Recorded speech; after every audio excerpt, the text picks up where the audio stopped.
Ayan po guys, nandito po ako ngayon. Papunta pa ako ng simbahan. Simbahan po muna ang uunahin ko bago po ang lahat. Ayan. Ayan si kabayan po, sumasayaw po. Sige ate.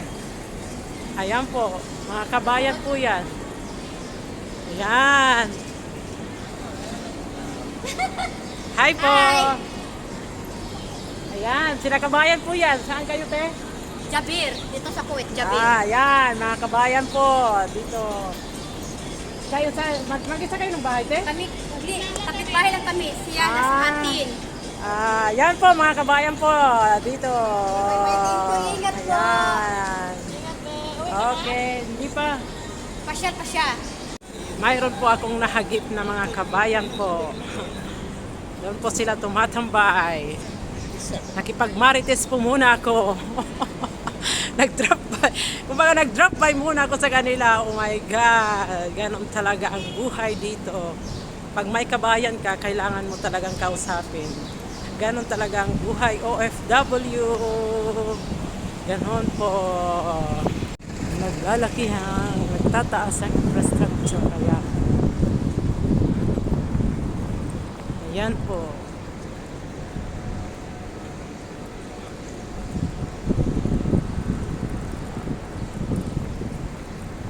Oh my God.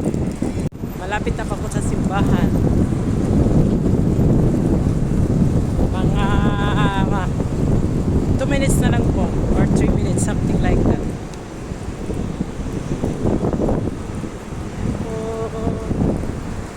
Shoutout sa mga kaibigan ko dito sa Kuwait. Nagkataon hindi tayo nagkasabay-sabay mag-off. Kaya solo flight ang inyong kaibigan dito. Ayan.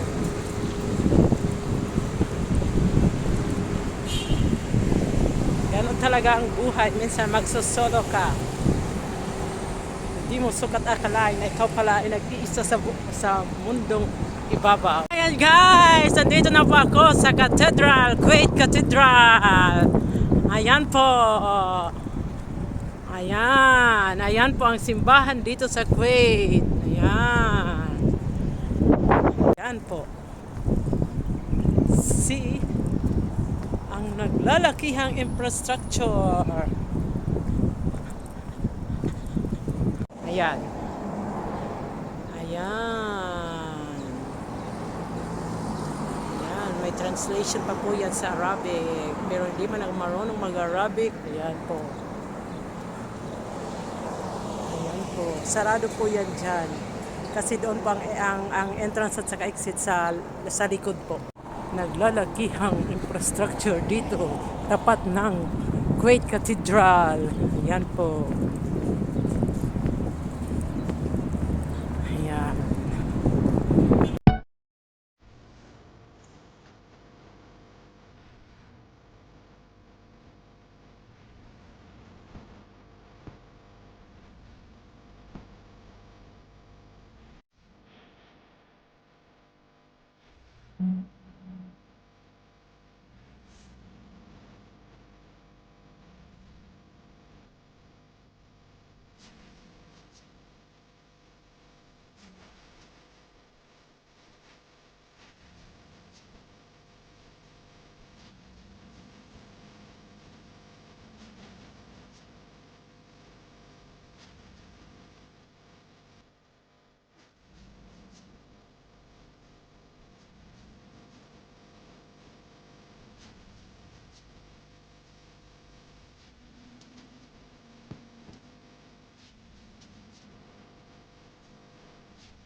Ayan po, nandito na po sa labas. Bawal po doon ang maingay kasi nag-ano doon. Hindi pa po nag-umpisa ang mas.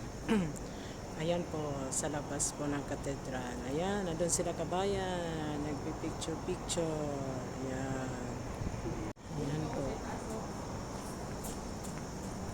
stations of the cross po yan.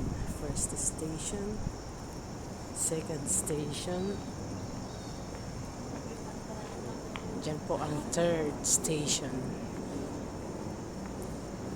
fourth, fifth station.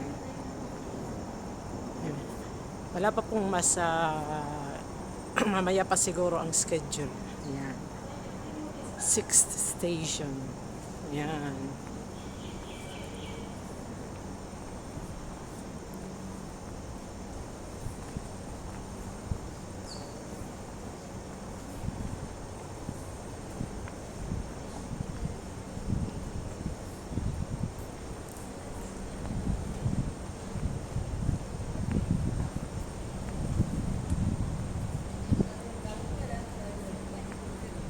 Ayan, hanggang 11. Ay, ang 12 at saka 13 is na ano siguro, na remove. Kaya yan. Yan.